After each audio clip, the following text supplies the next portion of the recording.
Pokračujúcu vojnou sa aj územie Slovenska stalo terčom náletu spojeneckého bombardovacieho letectva. Slovenská pohotovostná letka integrovaná do nemeckej protivzdušnej obrany Európy voči americkým bombardérom nezasahovala, šetriaca na boj proti Nemcom a napokon po nemeckom nátlaku musela zasiahnuť. Útok na americký bombardovací zväz 26. júna 1944 sa stal osudným. Slovenským pilotom sa síce podarilo zostreliť jeden bombardér, no ochrana zväzu pohotovostnú letku preriedila, čo pred vypuknutím povstania znamenalo stratu niekoľkých kvalitných stíhačiek a letcov.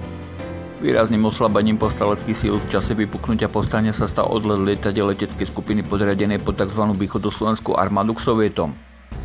Do povstania sa okrem letcov zapojili aj leteckí ašpiranti. Niektorí piloti sa však nepridali, napríklad letecké SO Jan Režnák, príslušník elitnej letky 13. Z dostupných strojov bola sformovaná tzv. Kombinovaná letka.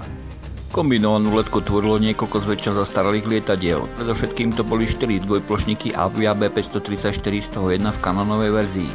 Ďalej tu bolo niekoľko zastaralých dvojplošníkov Š-328 prezývaných Krávky. Najmodernejšie boli 4 lietadlá Bf-109 verzii E a G, zbytok bola zmes lietadiel rôznych typov. Letci kombinované letky podporovali pozemné sily Československej armády na Slovensku počas bojov pri Baťovanoch, počas útoku pri Telgáte či bojoch v Trešťanskej Tiesňave a v Turcii. Na svojich už zastaralých lietadlách predvádzali obdivuhodné výkony a vyvinuli si aj vlastnú taktiku. Keď Krávka bombardovala, 500 zaisťovala. Následný nálet 500 zaisťoval povstalecký Messerschmitt. Celý kolotoč prípadne zakončil nálet ďalšej Krávky. Významným dátumom sa stal 5. september 1944.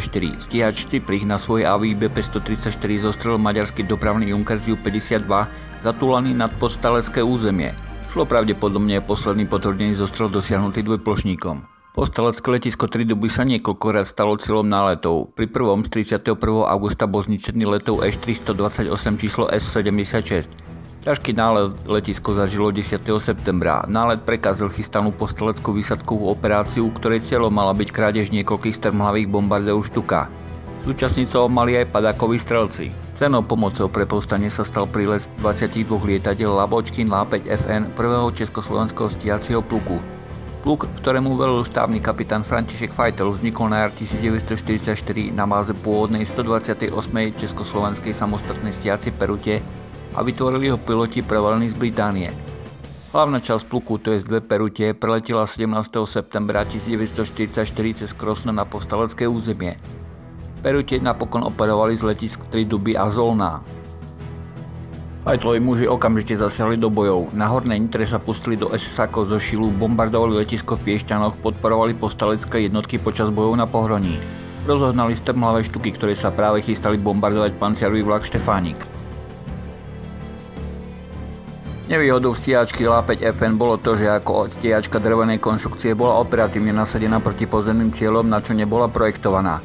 Ďalším problémom bolo palivo. Syntetické palivo bíboli pre sovietské strany nevyhovovalo, no tento problém sa podarilo vyriešiť, takže nutnosť dopravovať palivo pre Lavočkiny cez front odpadla. Z povstaleckého územia boli do Sovietskeho zväzu odsúvaní letci, ktorí nemali lietadlá. Šlo napríklad o absolventov školy leteckého dorastu práporu majora Haluzického.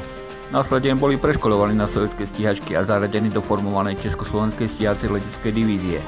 Situácia na fronte napokon znemožnila prílet ďalších dvoch leteckých eskadier vrátane šturmovníkov Il-2 a tak bol zbytok lietadiel stíhacieho pluku nútený odletieť za front. Počas operačného pôsobenia povstaní si Fajtlovi muži na svoje konto pripísali celkovo 8 zostrelov lietadiel rôznych typov.